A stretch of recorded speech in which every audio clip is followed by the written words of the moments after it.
बारिश का दिन था। आसमान पर गहरे बादल छाए हुए थे और फिजा में नमी सी बसी थी। मैं अपने ऑफिस से जल्दी ही निकल आई थी। कई दिनों से दिल में एक अजीब सा बोझ महसूस हो रहा था। न जाने क्यों पापा की याद बहुत ज्यादा सता रही थी। दोपहर को अचानक दिल बेचैन हुआ तो सोचा भाई के घर चली जाऊं। शायद पापा से कुछ बात हो जाए। भाई का घर मेरे ऑफिस के रास्ते में ही था, लेकिन दिल ने कई बार कदम रोकने की कोशिश की। मैं जानती थी कि माँ के देहांत के बाद पापा जैसे घर में अजनबी हो गए थे।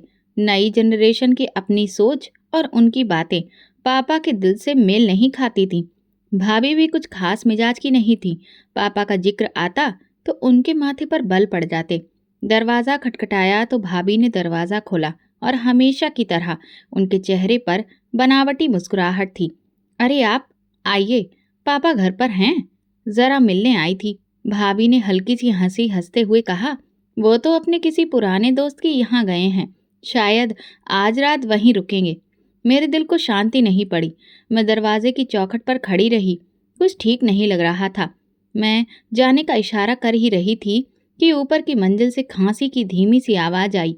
यह आवाज मेरे लिए अजनबी नहीं थी। बचपन से पापा की एक खास तरह की खांसी मेरे दिल में छुपी थी। मैं चौंक गई। भाभी ने तुरंत कहा, अरे वो तो मोहल्ले वाले अनवीर चाचा हैं। ऊपर वाली छत से आवाज आ रही है। लेकिन मेरे कदम रुकने वाले नहीं थे। मैंने अपने जूते उतारे और धीरे धीरे सीढ़ियां चढ़ने लगी। भाभी भी मेरे पीछे पीछे आ गई, शायद रोकने की कोशिश में। ऊपर कुछ नहीं है, बस पुराने सामान का कमरा है। आप क्यों इतनी परेशानी उठा रही हैं? उनकी आवाज में बेचैनी थी। मैंने कुछ भी नहीं कहा, लेकिन कदम तेज हो गए। छत पर कदम रखते ही जैसे पूरे बदन में बिजली दौड़ गई। धूप बहुत तेज थी। वो धूप जिसमें कोई पक्षी भी छांव की तलाश में होता है। वहां पर मेरे पापा, जो कभी हमें दोपहर की धूप से बचाकर स्कूल छोड़ते थे, आज खुद उसी धूप में बैठे थे, एक पुरानी चटाई पर जिसके किनारे फट चुके थे। धूप में ऐसे बैठे थे जैसे वो उस घर का हिस्सा ही ना हो। कपड़े पसीने से भीगे हुए, चेहरा पीला और आंखों में वो खामोशी थी जो किसी इंसान की आखिरी फरियाद को बयां कर रही हो। उनके सामने वही प्याला रखा था जो हम बचपन में कुत्ते के लिए इस्तेमाल करते थे। उसमें रोटी के दो बड़े ही सख्त टुकड़े पड़े थे, जो शायद सुबह के हों या कल के। पापा वो रोटी पानी से नरम करके खाने की कोशिश कर रहे थे। मेरे कलेजे में एक अजीब सा दर्द उठा। मेरी जुबान जैसे अकड़ गई हो। मैं चुपचाप खड़ी देखती रही। आंखों से आंसू निकले बिना ही अंदर मेरा दिल रो रहा था। मैंने कहा, पापा। मेरी आवाज़ घबराई सी थी। पापा ने चौंक कर मेरी तरफ देखा। उनकी आंखों में हैरत, खुशी और शर्मिंदगी सब दिख रहा था। वो एक बच्चे की तरह हड़बड़ा गए, जैसे रंगे हाथों पकड़े गए हों। अरे बेटा, तुम यहाँ क्यों आई? पापा, ये क्या हो रहा है? आप नीचे क्यों नहीं हैं? अरे बस वो, मुझे खांसी है ना, बच्चों को लग ना जाए, इसलिए बहू ने कहा कुछ दिन ऊपर रह लो। मैंने कहा ठीक है, क्या फर्क पड़ता है। मैं पलटकर भाभी की तरफ देखने लगी, जो दरवाजे पर खड़ी थी। उनकी आंखों में शर्मिंदगी नहीं, बल्कि बेशर्मी थी। देखिए, हमें भी तो बच्चों का ख्याल रखना होता है। पिताजी को खांसी है और उम्र भी ज्यादा है। हमने बस उन्हें थोड़ी देर के लिए ही ऊपर रखा है। अच्छा, तो फिर ये प्याला, ये रोटी, क्या ये मेहमानों के लिए है? अरे वो तो बस मैं अभी खाना लेकर आ ही रही थी। वो तो उनकी ही बची हुई रोटी थी। झूठ, सिर्फ झूठ। मैं सब कुछ समझ गई थी। मेरे पिता को उतनी भी इज्जत नसीब नहीं थी जो एक नौकर को दी जाती है। वो धूप में इसलिए थे क्योंकि उनके हिस्से का साया अब घर वालों के लिए बोझ बन चुका था। पापा ने मेरी आंखों से बहते आंसू देखे तो नजरें झुका ली। बेटा, मैं ठीक हूँ, तुम फिक्र ना करो। यहाँ बैठा हूँ, आसमान नजर आता है और कुछ यादें। फिर उनकी आवाज़ रुक गई, जैसे कोई घूंट भरकर गले में बंद कर लिया हो। आंखों की नमी को जबरदस्ती अंदर दबा रहे थे। मैंने उनका हाथ थाम लिया। वही हाथ जो कभी मेरे लिए छतरी बनता था, आज धूप में जल रहा था। मेरे दिल ने फैसला कर लिया था, कुछ ना कुछ तो बदलना होगा। ये जुल्म और नहीं, मेरा पहला कदम होगा पापा को इस घर से निकाल कर अपने घर ले जाना। मैं पापा को फौरन अपने घर नहीं लाई, लेकिन उस दिन के बाद मेरा दिल शांत नहीं था। हर रोज दोपहर को उनके लिए कुछ न कुछ ले जाती। थोड़ी देर उनके पास बैठती, उनकी बातें सुनती, उनका दुख बांटने की कोशिश करती। छत का वो कमरा अब मेरे लिए आम हो गया था, लेकिन शायद मेरी ये मोहब्बत किसी को खटकने लगी थी। एक दिन जब मैं रोज की तरह पापा के पास गई, उनका चेहरा बुझा बुझा सा था। पूछने पर बस इतना कहा, बेटा अब ज़्यादा ना आया करो, सबको अच्छा नहीं लगता। क्यों पापा, मैं आपकी बेटी हूँ, आपसे मिलने भी ना आऊँ? वो चुप हो गए।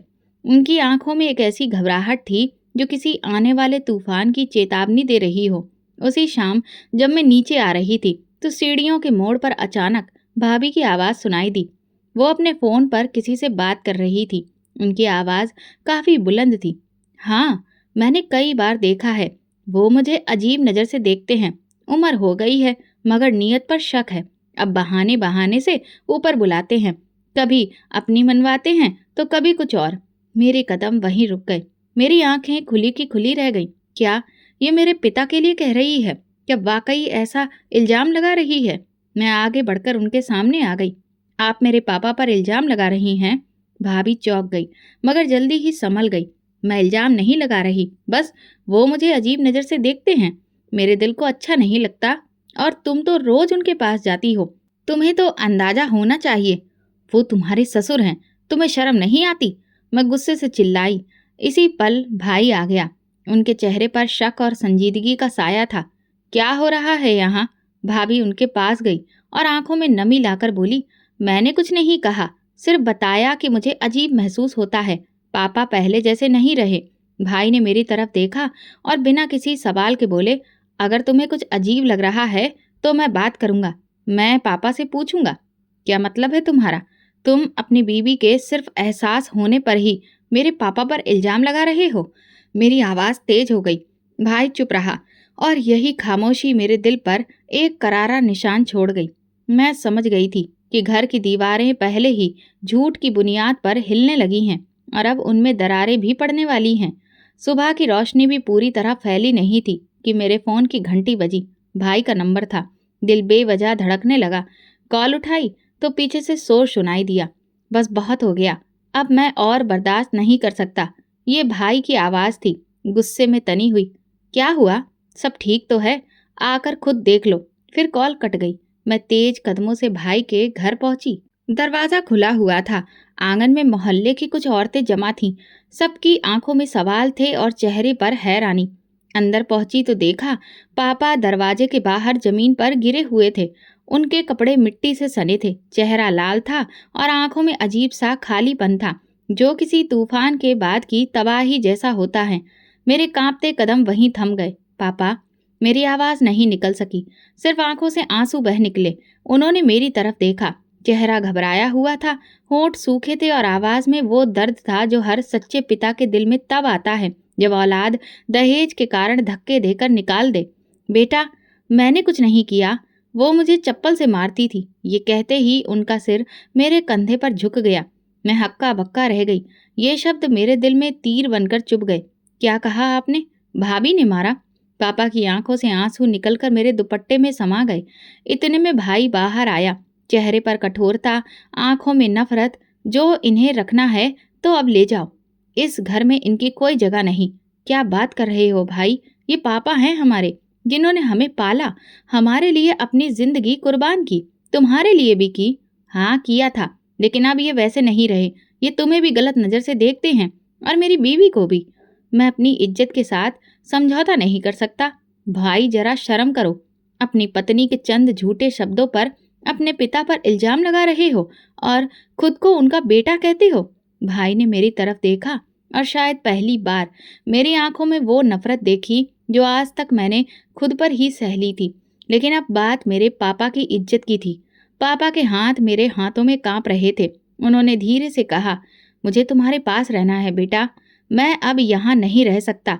मैंने पापा को सहारा दिया और लड़खड़ाते कदमों से उन्हें अपनी गाड़ी तक लाकर बैठाया। मोहल्ले की औरतें खामोश होकर तमाशा ही बनी रहीं। किसी ने कुछ नहीं कहा। शायद सबको सच का एहसास था, मगर सच बोलने की हिम्मत किसी में नहीं थी। रास्ते में पापा चुप थे। मैंने उनका हाथ थामा तो वो बोले, बेटी, उस घर में मैंने सिर्फ दुआएं की, मगर मुझे बद्दुआ मिल गई। मैंने सोचा भी नहीं था कि मेरा बुढ़ापा इस तरह से बेइज्जती में गुजरेगा। मेरी आंखों से बहते आंसुओं ने कसम खा ली, अब उन्हें कभी कोई आंच नहीं आने दूंगी। पापा मेरे साथ आ चुके थे, लेकिन उनकी आंखों में वो चमक कहीं खो गई थी जो मुझे अपनेपन का एहसास दिलाती थी। दिन का ज़्यादातर हिस्सा खामोशी में गुजरता। मैं बोलती, वो सुनते, कभी कभी मुस्कुरा देते, मगर वो मुस्कान भी अधूरी सी लगती। मैं हर वक्त उनके आसपास रहती थी, उनके लिए नरम बिस्तर लगाया, उनकी पसंद का खाना बनाती, मगर वो बस शांत रहते और फिर ठंडी सांस भरकर शून्य में देखने लगते। बेटा, एक दिन उन्होंने धीरे से आवाज दी, हाँ पापा, अगर मैं ना रहूं तो मेरे कमरे की दराज में एक नीले रंग का लिफाफा है, वो तुम रख लेना। पापा, ये कैसी बातें कर रहे हैं? आप मेरे साथ हैं, हमेशा रहेंगे। वो मुस्कुराए, हमेशा कोई नहीं रहता, बस दुआएं बाकी रह जाती हैं। मेरा दिल कांप गया। मैंने उनके हाथों को पकड़ा और रो पड़ी। कुछ दिन ऐसे ही गुजरे। एक दिन अचानक पापा की तबीयत बिगड़ गई। सांस फूलने लगी, हाथ कांपने लगे और चेहरा पसीने से भीग गया। मैं तुरंत अस्पताल ले गई। डॉक्टर ने ऑक्सीजन लगाया और कुछ टेस्ट किए। इनका दिल बहुत कमजोर हो चुका है, वक्त अब साथ नहीं दे रहा। मैंने उनके हाथ थामे थे। वो मुस्कुराए, बेटी, बस एक और गुजारिश है, मेरी अर्थी पर किसी को रोने ना देना। जो जिंदगी में मेरे दुख का सबब बना हो। उनकी आंखें बंद हो गईं और दिल की धड़कन हमेशा के लिए थम गई। मेरे लिए दुनिया थम गई थी। मैं अनाथ हो चुकी थी, लेकिन इस बार का दुख कुछ और था। मैंने उनके दिल की आखिरी धड़कन को अपने हाथों में बंद होते देखा। पिताजी की अर्थी सादगी से उठाई गई। भाई को जानकारी दी, मगर वो आया नहीं। भाभी ने तो फोन तक नहीं किया। बस कुछ पुरानी मोहल्ले की औरतें और मेरी दो सहेलियां थीं जो मेरे आंसू पोंछने आ गईं।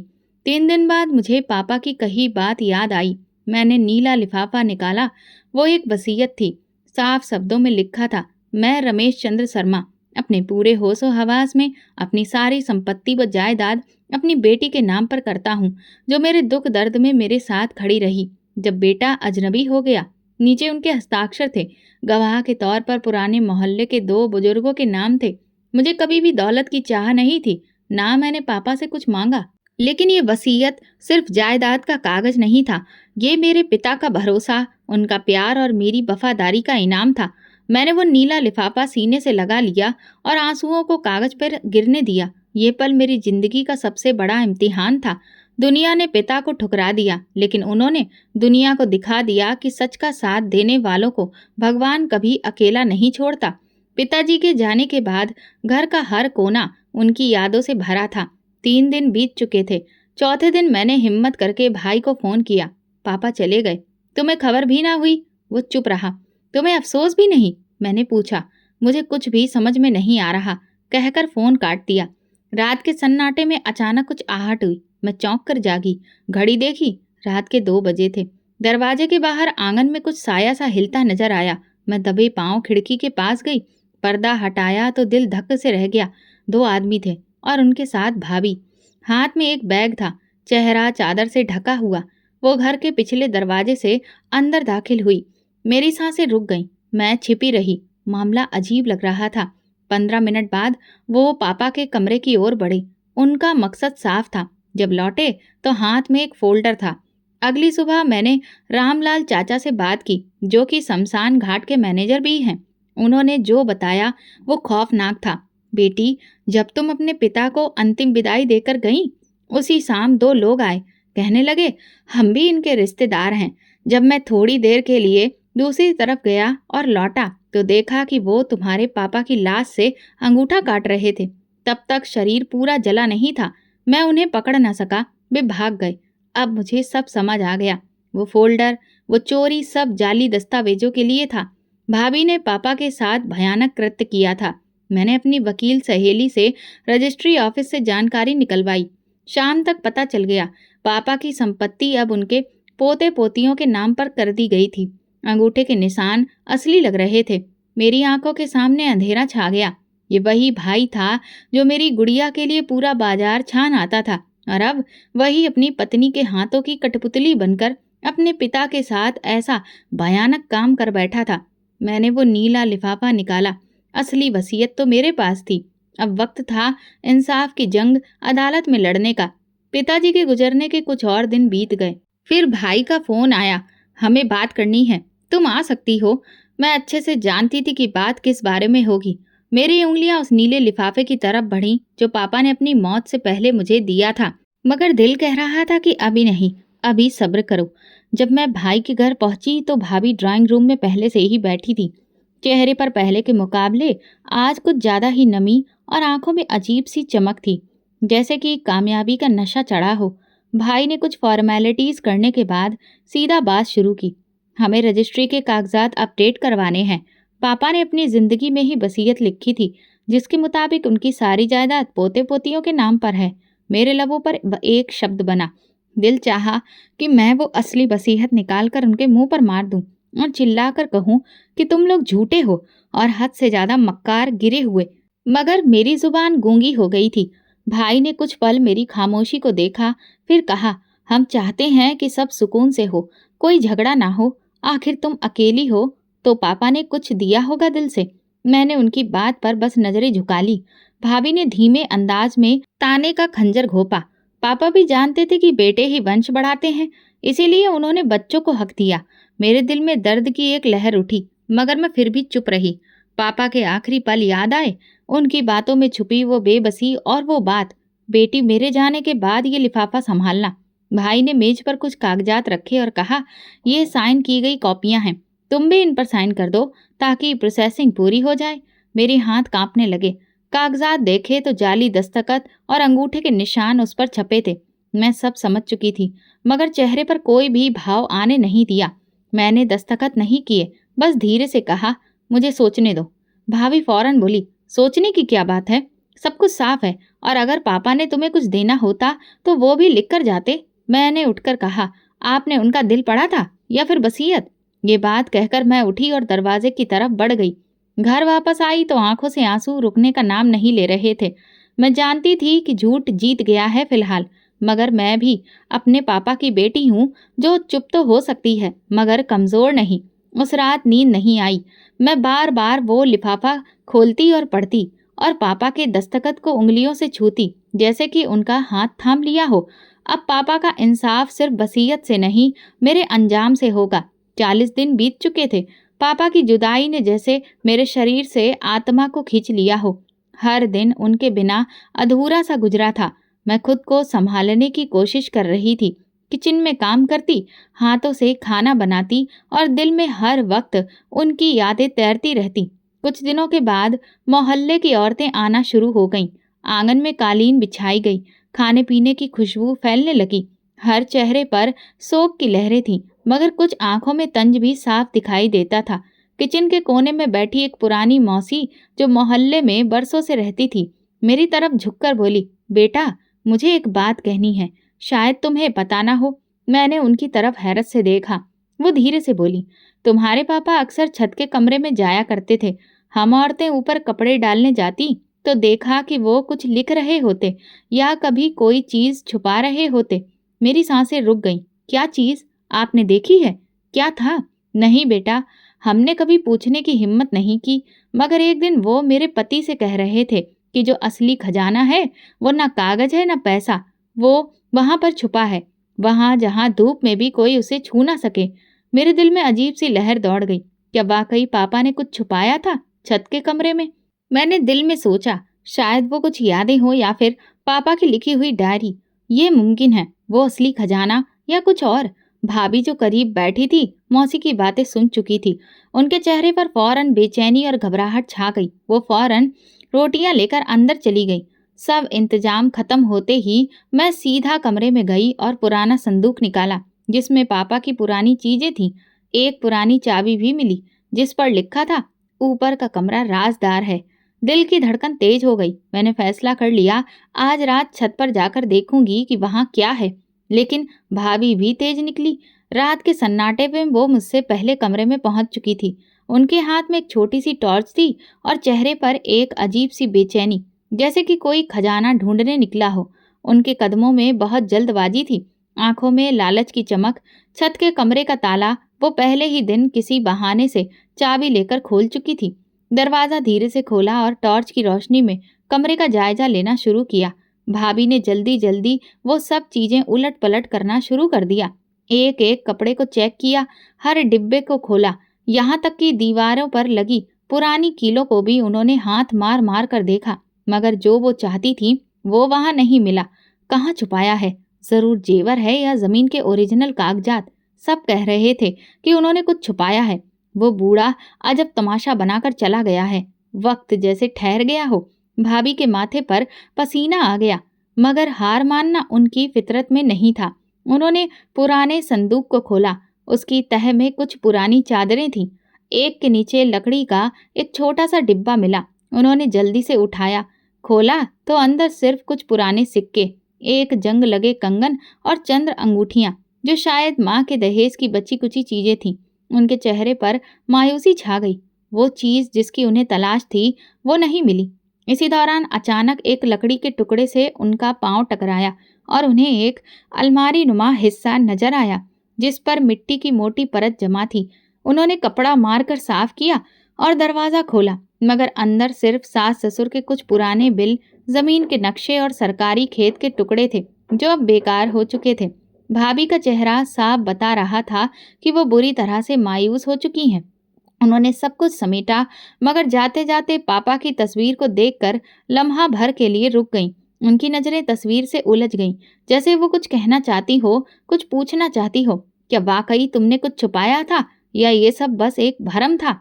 भाभी के मन में शक का एक बीज तो बोया जा चुका था, लेकिन जमीन वही थी जहां फसल अभी तक उगी नहीं थी। वो नीचे वापस चली गई, मगर दिल की बेचैनी उनके चेहरे पर आ चुकी थी, और मैं ये सब चुपचाप देख रही थी, एक कोने से खामोश मगर चौकन्नी। मैं जानती थी कि इस कमरे में कुछ जरूर है, कुछ ऐसा जो सिर्फ चीजों में नहीं, वक्त में छुपा है, और उस वक्त का पर्दा भी जल्द ही उठने वाला है। ये सिर्फ तलाश की पहली कोशिश थी। असल राज तो अभी बाकी था, और पापा ने उसे मेरे लिए बचा कर रखा था। छत के कमरे की वो रात खामोश नहीं थी। भाभी नीचे तो उतर गई, मगर दिल में बेचैनी लिए उनकी नजरें बार बार ऊपर देख रही थी, जैसे कि वहां कुछ रह गया हो, कोई चीज छूट गई हो, या शायद दिल का शक अभी तक खत्म नहीं हुआ हो। अगली शाम जब सब लोग रात के खाने में व्यस्त थे, भाभी ने एक बार फिर ऊपर जाने का इरादा किया। इस बार उनके साथ ना कोई शोर था, ना किसी से इजाजत ली गई। उनके मन में ये चल रहा था कि दिन की रोशनी में शायद कुछ नजर आ जाए जो रात के अंधेरे में छिप गया था। वो तेजी से सीढ़ियां चढ़ी और छत के कमरे का दरवाजा खोला। धूप की रोशनी अब धीमी पड़ चुकी थी। कमरे में पूरी तरह अंधेरा छाया था। एक बार फिर उन्होंने टॉर्च निकाली और कमरे के हर कोने का जायजा लेना शुरू किया। इस बार उनकी नजर उस पुराने बूरे के नमक पर पड़ी, जो एक कोने में रखा था। उन्होंने उसे उठाने के लिए जैसे ही हाथ बढ़ाया, जमीन में हल्की सी सरसराहट हुई। ये एक हल्की सी आवाज नहीं, बल्कि पूरी फिजा में हिस्स की सनसनी फैला देने वाली सरसराहट थी। उनका दिल धड़कने लगा, कदम पीछे हटने लगे, लेकिन तब तक बहुत देर हो चुकी थी। कमरे के कोने से एक लंबा काले रंग का सांप निकल आया था। धीरे धीरे उसकी हरकतें अब भाभी की तरफ हो रही थी, और टॉर्च की रोशनी में उसकी आंखों की चमक साफ दिखाई दे रही थी। भाभी ने चीखने की कोशिश की, लेकिन आवाज गले में फंस गई। वो पीछे हटी, कदम लड़खड़ाए, और गिरने से पहले ही सांप उनके पांव पर हमला कर चुका था। एक तीखी चुभन हुई, जलता हुआ दर्द और एक कांपती हुई सी चीख उनके मुंह से निकली। सांप ने उनके पांव पर डस लिया था। वो जमीन पर गिर गई, हाथों से फर्श को रगड़ रही थी और चीखने की कोशिश कर रही थी, लेकिन जुबान जैसे कि बंद हो चुकी थी। शरीर सुन्न होने लगा था और आंखों के सामने अंधेरा छा रहा था। नीचे मौजूद लोगों को उनकी चीख सुनाई दी तो सब घबराकर दौड़ पड़े। भाई, मैं और मोहल्ले की औरतें फौरन ऊपर पहुंचे।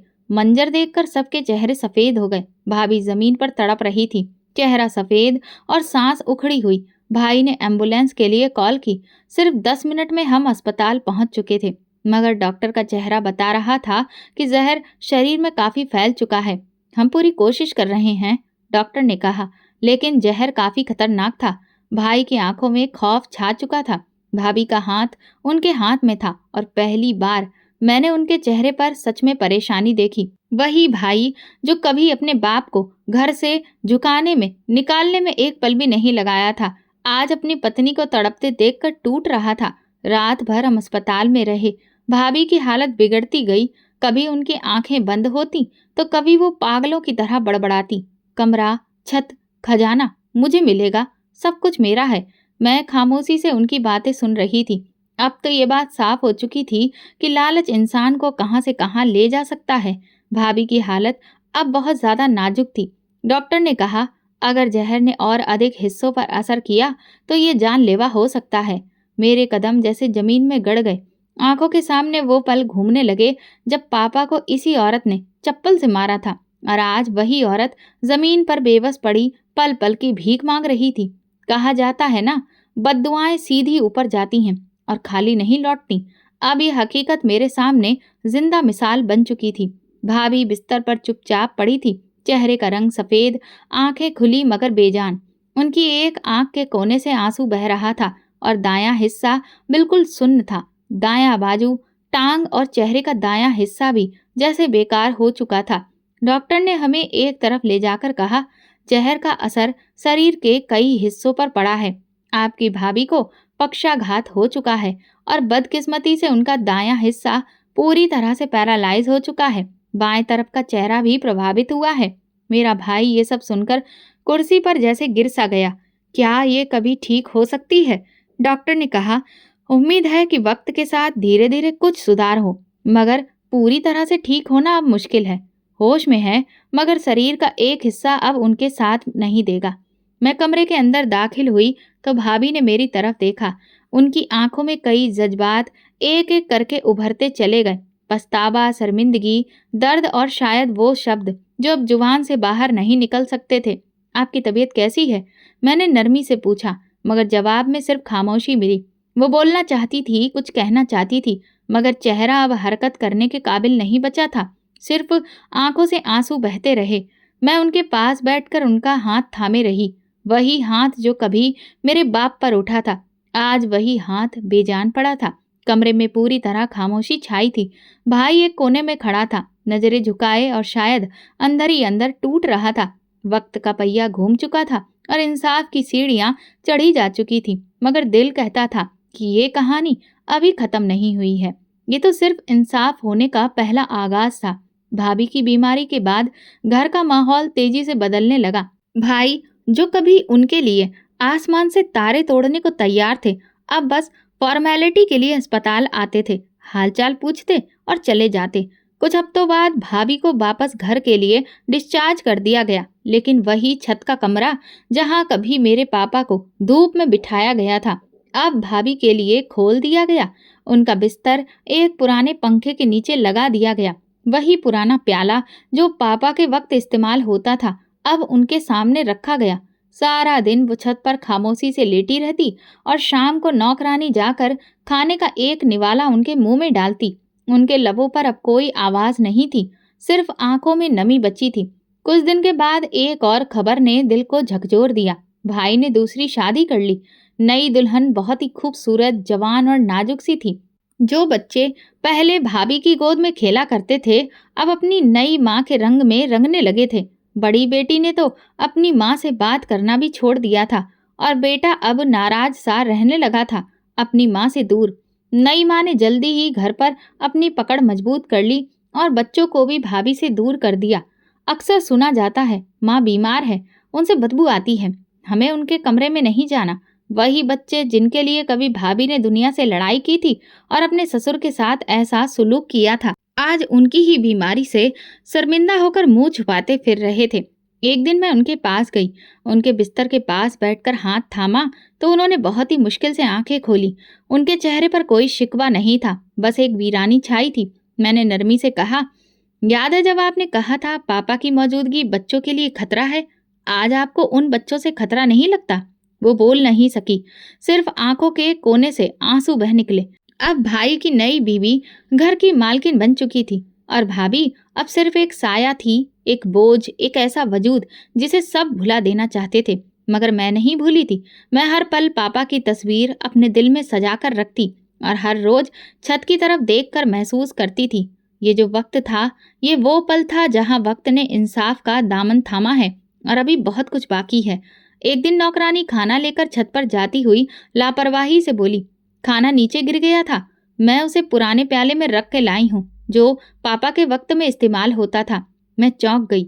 वही प्याला, वही जिसमें मेरे पिता को खाना दिया जाता था, जो कुत्ते के लिए रखा जाता था। आज वही प्याला एक बार फिर इस्तेमाल हो रहा था और इस बार उसे देखकर सिहरने वाली आवाज मेरे पापा की नहीं, मेरी भाभी की थी। जैसे ही नौकरानी ने वो प्याला उनके सामने रखा, भाभी की आंखों में दहशत उतर आई।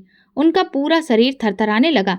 होंठों से मुश्किल से एक चीख निकली, और वो चीख ऐसी थी जैसे कोई बहुत पुरानी कैद में बंद फिजा फिर से बाहर निकलकर जिंदा हो गई हो। नहीं, ये प्याला, ये मत रखो मेरे सामने। उनके शब्द अभी भी पूरी तरह स्पष्ट नहीं थे, टूटे फूटे थे, मगर वो आवाज, वो कपकपी, वो चीजें सब कुछ बोल रही थी। उनकी चीख सुनकर नई बीवी भागती हुई ऊपर आई। बच्चों ने कानों में उंगलियां डाल ली। भाई ने एक लम्हा सोचा, फिर आसमान की तरफ देखकर धीरे से कहा, यहीं पर यह प्याला कभी पापा के सामने रखा था। नई बीवी ने भी कहा, वो तो मर्द से बर्दाश्त कर लेते थे, ये तो औरत है, इसे इतनी तकलीफ क्यों हो रही है। मैं चुप थी, मगर मेरे अंदर वही गूंज रही थी, वही गूंज जो पापा की खामोशी में थी, वही चीख जो वो दबाकर सह गए थे। आज वही चीख भाभी की आवाज बन गई थी। मैं छत पर पहुंची, उनके करीब जाकर बैठ गई। उन्होंने मेरी तरफ देखा। आंखों में दर्द की लहर थी, जो शायद माफी मांगना चाहती थी, या शायद इंसाफ। यही प्याला था ना जिस पर आप हंसती थी। उनकी आंखों से 2 आंसू बहकर तकिए में समा गए। मैंने वो प्याला उठाकर दूर फेंक दिया और एक नई प्लेट में खाना रखकर उनके सामने रखा। मुझे अपने पिता की बेइज्जती बर्दाश्त नहीं थी, और ना ही किसी और की। लेकिन ये वक्त का इंसाफ है जो हर किसी के सामने आता है। प्याले सिर्फ चेहरे बदलते रहते हैं। वो मुझे देखती रही। शायद दिल में कुछ टूटा या कुछ जुड़ा, मगर अब वक्त सिर्फ खामोशी में बोल रहा था, और वो खामोशी अभी तक छत की दीवारों में गूंज रही थी। छत से नीचे उतरी तो दिल पर अजीब सा बोझ था। सांस जैसे रुक रुक कर चल रही थी। हर कदम ऐसा लग रहा था जैसे किसी अंदर के बोझ को उठा रही हूँ। कमरे में दाखिल होकर मैं पापा की तस्वीर के सामने बैठ गई। वही पुरानी तस्वीर जो उनके अंतिम संस्कार के बाद मैंने अपने बेड के करीब रख दी थी। तस्वीर में उनका मुस्कुराता चेहरा देखकर मेरी आंखों से खामोश आंसू बह निकले।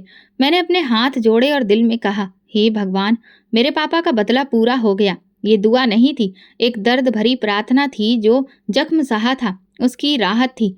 मैं जानती थी बद्दुआ देने की इजाजत हमें नहीं, मगर जिसने जुल्म सहा हो उसकी खामोशी भी कभी कभार दुआ बन जाती है। और पापा की खामोशी उनकी सबसे बड़ी पुकार थी। मैंने पापा की तस्वीर को छुआ, जैसे कि उनके गले लग रही हूँ, और धीरे से कहा, पापा, मैंने आपका अधिकार ले लिया, आपकी इज्जत बचाई, आपका नाम बेदाग रखा। अब आप सुकून से सो सकते हैं। उसी लम्हे खिड़की से ठंडी हवा का एक झोंका आया, जैसे कि पापा की दुआ मेरे आसपास बिखर गई हो। कमरे में एक अजीब सी खुशबू फैल गई, और एक पल को ऐसा लगा जैसे कोई मेरा सिर थपथपा रहा हो, जैसे कह रहा हो, बेटी, तूने मेरा मान रख लिया। मैंने आंखें खोली और इस एक सुकून से दिल भर गया। बदले की आग ने मुझे कभी नहीं जलाया, मगर सच्चाई की रोशनी ने हर अंधेरे को साफ कर दिया। पापा का इंतकाम मैंने नहीं, वक्त ने लिया, और वक्त से बेहतर इंसाफ करने वाला कोई नहीं होता। अब इस कहानी का नया मोड़ आने वाला था, क्योंकि इंसाफ पूरा होने के बाद भी कुछ खत्म नहीं होता, कुछ और बाकी रह जाता है, कहीं ना कहीं, किसी न किसी दिल में। छत के सुनसान कमरे में जिंदगी धीरे धीरे मान से ज्यादा बेहोश हो चुकी थी। भाभी का शरीर पहले ही पैरालाइज की मार सह चुका था। अब जहां भी उनका साथ छोड़ने लगा था। भाई की नई बीवी घर में पूरी तरह से कब्जा कर चुकी थी। उसकी चालाकी से भरी बातों में मिठास और चेहरे पर मासूमियत का पर्दा इतना मजबूत था कि बच्चे भी धोखा खा बैठे। उसने धीरे धीरे भाभी के बच्चों को उनके खिलाफ करने की मुहिम शुरू की। तुम्हारी माँ का तो अब कुछ हो नहीं सकता, वो बिस्तर की होकर रह गई है, और ये घर, ये तुम्हारे पापा ने मेरे लिए बसाया है। तुम्हें इज्जत से जीना है तो अपनी नई माँ को ही माँ समझो। बच्चे मासूम थे, भटकने लगे। वो औरत बड़ी चालाकी से उनके दिलों में पुरानी माँ के लिए नफरत का बीज बोती गई। मैं जब भी भाभी को देखने जाती तो वो मुझे एक टक देखती रहती, जैसे कि कुछ कहना चाहती हो। एक दिन छत पर मैंने उन्हें जोर जोर से कुछ बोलने की कोशिश करते देखा, मगर आवाज ना निकलती थी। सिर्फ आंखों में पानी था और होंठ हिल रहे थे, धीरे धीरे, जैसे कोई दुआ या बद्दुआ बन रही हो। उधर मैं चुपचाप बैठी थी। पापा की वसीयत मेरे पास सुरक्षित थी, असली गवाहों के दस्तखत के साथ, उनकी कही हुई बात और उनके अंगूठे का निशान। मगर मैं जानती थी कि झूठ की दीवार गिरने के लिए वक्त का सही होना जरूरी होता है, और अब वो वक्त आ गया था। भाई और नई भाभी ने पापा की जायदाद के जाली कागजों के जरिए कब्जा हासिल कर लिया था। वे खुद को कानूनी वारिस साबित कर चुके थे। मैं जानती थी कि अदालत की जंग के सिवा कोई रास्ता नहीं बचा है। मैंने वकील से बात की और सारे दस्तावेज उनके हवाले कर दिए। वकील ने कागजों को देखकर कहा, ये तो पूरी तरह से जालसाजी है। अगर गवाह हाजिर हो गए और उन्होंने दस्तावेजों को असली बताया तो फिर फैसला हमारे हक में ही होगा। अदालत में मुकदमा दायर कर दिया गया। पहली ही सुनवाई में अदालत ने नोटिस जारी कर दिए और जाली दस्तावेजों की सही जांच करने का आदेश दे दिया गया। भाई ने जब ये खबर सुनी तो वो घबरा गया। कई साल बाद पहली बार उसकी आंखों में खौफ दिखाई दिया।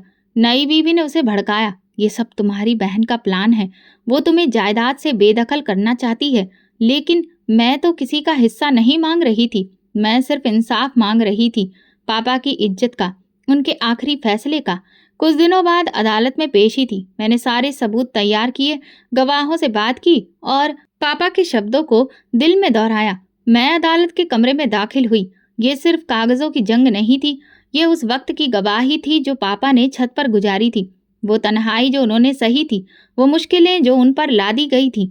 अदालत में पहली सुनवाई के दौरान जज ने भाई के वकील से सवाल किया, अगर मरने वाले ने पोते पोतियों के नाम पर वसीयत की थी तो वे दस्तावेज अस्पताल ले जाने से पहले क्यों तैयार किए गए और आखिरी समय पर अंगूठे के निशान क्यों लिए गए? ये सवाल सच के दरवाजे खोलने के लिए काफी था। भाई के वकील के पास कोई जवाब नहीं था। मैं चुपचाप खड़ी अपने पापा की तस्वीर मन में बना रही थी और दिल में बस एक बात दोहरा रही थी, पापा, मैंने वादा किया था कि मैं आपको झूठ के नीचे दबने नहीं दूंगी। अब खेल पलट चुका था। इंसाफ की कुर्सी पर बैठा कानून पापा की सच्चाई की गवाही देने जा रहा था। अदालत का दिन था। मेरी उंगलियां कांप रही थीं, मगर दिल में एक अजीब सी रोशनी थी जो पापा की वसीयत की सच्चाई से जुड़ी थी। कई महीनों की कानूनी जंग, कई सारी पेशियां, सवाल जवाब, सबूत और गवाहों के बाद आखिरकार वो फैसला आया जिसका इंतजार सिर्फ मुझे नहीं, मेरे पापा की आत्मा को भी था। जज ने जैसे ही फैसला सुनाया, अदालत में खामोशी छा गई। ये अदालत तमाम सबूतों और गवाहों को मद्देनजर रखते हुए इस नतीजे पर पहुंचती है कि असली वसीयत वो है जो रमेश चंद्र शर्मा ने अपनी बेटी के नाम पर की थी। जाली दस्तावेज गैर कानूनी और अमान्य करार दिए जाते हैं, अतः सारी जायदाद कानूनी वारिस यानी कि बेटी के नाम पर की जाती है। मेरे कानों में ये बातें गूंजने लगी। मेरी आंखों में आंसू थे, दिल में शुक्र और रूह में एक अजीब सा सुकून। मैं अदालत से बाहर जाकर आसमान की तरफ देख रही थी। आंखों में नमी थी मगर होठों पर मुस्कुराहट। पापा, मैंने आपकी इज्जत बचा ली, आपका हक आपके फैसले के मुताबिक पूरा किया। भाई अदालत से बाहर निकला। नई बीवी उसे बाजू से थामे तेज कदमों से बाहर निकली, जैसे वो फैसले की शर्मिंदगी से मुंह छुपाना चाहती हो। उनके चेहरों पर शिकस्त, बेइज्जती और बेयकीनी साफ लिखी थी। वे समझ नहीं पा रहे थे कि जिस बेटी को कमजोर समझा, जिस पर उंगली उठाई, आज वही उनकी झूठी साजिश को जमीन पर गिरा चुकी थी। जायदाद अब मेरे नाम हो चुकी थी, घर, जमीन, बैंक बैलेंस, सब कुछ। मगर मेरे दिल ने उसी वक्त एक और फैसला किया जो शायद सबसे अनोखा था, सबसे बड़ा। मैंने वकील से कहा, ये जायदाद किसी की भी नहीं होनी चाहिए, इसे किसी अनाथ आश्रम को दे दीजिए। वो हैरान हुआ, आपको अंदाजा है कि ये कितनी बड़ी रकम है? मैंने धीरे से जवाब दिया, मुझे सिर्फ ये अंदाजा है कि मेरे पापा ने सारी जिंदगी दूसरों के लिए जिया है। मैं चाहती हूँ कि उनके अच्छे कर्मों का फल उन बच्चों को मिले जिनके पास पिता का साया नहीं है। कुछ ही दिनों में पूरी प्रॉपर्टी एक अनाथ आश्रम के नाम हो गई। जब पहली बार मैं नाथुराम आश्रम के बच्चों से मिली तो उनके चमकते चेहरे देखकर जो सुकून मिला वो दुनिया की किसी दौलत से नहीं मिल सकता था। मैंने पापा की एक तस्वीर वहां दीवार पर लगाई और नीचे लिखा, ये घर उन बच्चों के लिए है जिनके पिता नहीं मगर दुआएं देने वाली माँ और बहनें हैं। भाई का हाल दिन ब दिन बिगड़ता गया। जो घमंड में चूर था, आज शर्मिंदगी की चादर ओढ़े मुंह छुपाता फिर रहा था। नई बीवी का रवैया बदल गया। बच्चे दूर हो गए और घर में एक अजीब सा सन्नाटा छा गया। भाभी की हालत और भी खराब हो चुकी थी। पैरालाइसिस के बाद उनकी जुबान पूरी तरह से बंद हो गई थी। कोई शब्द नहीं निकलता था, बस आंखें सब कह जाती थी।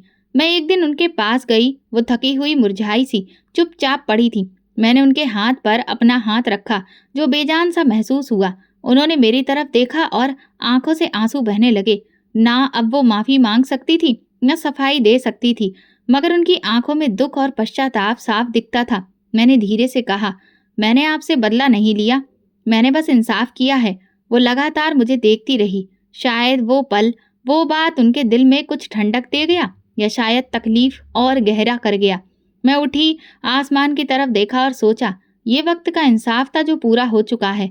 सुबह की ठंडी हवा में कुछ खास सुकून था, जैसे कि कुदरत ने भी कुछ कर दिखाया हो, जिसे शब्दों में बयां नहीं किया जा सकता, मगर दिल में उतर रहा था।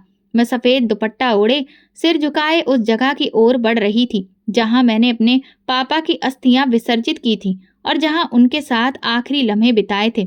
मुझे वो पल याद आने लगा जब उनका ठंडा हाथ मेरी उंगलियों को छू रहा था, और आज मैं उसी जगह खड़ी थी। मैंने सिर झुकाकर हाथ जोड़े। मेरी आवाज भीगी हुई थी, पापा, आपकी बेटी ने इंसाफ दिलाया। आपका हक, आपकी इज्जत, आपका नाम सब वापस ले आई। मेरी आंखों से आंसू टपक कर उस मिट्टी में समा गए। मुझे यकीन है आप मुझे देख रहे होंगे और मुस्कुरा रहे होंगे। आपने कहा था, बेटियों पर भरोसा करो, और मैंने वही भरोसा निभाया है। मैं वहीं बैठ गई और उन पलों को याद करने लगी जब आप मेरे लिए दीवार बनकर खड़े होते थे, जब मैं डर कर आपके पीछे छुप जाती थी और आप कहते थे, बेटी, जब तक मैं हूं तुम्हें कुछ नहीं होगा। आज मैंने वही वादा वापस किया। जब तक मैं हूं, आपकी इज्जत पर आंच नहीं आने दूंगी।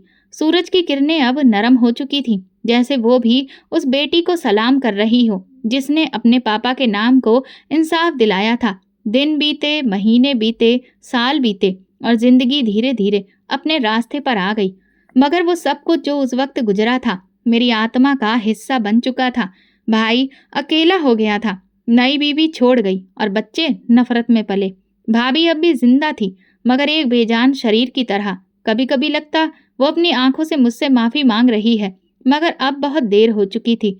मैंने वो पुराना घर बेचकर अनाथ आश्रम में कुछ और कमरे बनवा दिए। वहां पढ़ने वाले बच्चों के चेहरे पर जो मुस्कान आती थी, वही मेरी जिंदगी का सुकून बन गई थी। मैं हर हफ्ते वहां बच्चों से मिलने जाती, उनके साथ खाना खाती, उनकी बातें सुनती और दिल ही दिल में भगवान को धन्यवाद देती। तूने मुझे सच का रास्ता दिखाया, सब्र दिया और वो हिम्मत दी जो जुल्म के खिलाफ खड़े होने के लिए काफी थी। और फिर एक दिन जब मेरी किताब पूरी हुई, मैंने उसका नाम रखा, छत का आसमान। ये मेरी कहानी थी, मेरे पिता की, मेरे सब्र की, मेरे आंसुओं, दुआओं और उस इंसाफ की जो वक्त ने अपने हाथों से लिखा। किताब के आखिरी पन्ने पर एक कोटेशन दर्ज किया, ये सच है जिसे हम भूल जाते हैं, मगर वक्त नहीं भूलता। वो सब कुछ सुरक्षित रखता है और एक दिन सूद समेत लौटा देता है। तो दोस्तों, अगर आपको हमारी कहानी पसंद आई हो तो प्लीज़ कमेंट करके ज़रूर बताइएगा, और इस वीडियो को ज़्यादा से ज़्यादा लाइक और ज़्यादा से ज़्यादा शेयर करिए। अगर आप चैनल पर नए हैं तो सब्सक्राइब ज़रूर करें और नोटिफिकेशन बेल दबाएं ताकि अगली अपडेट सबसे पहले आपको मिले। धन्यवाद।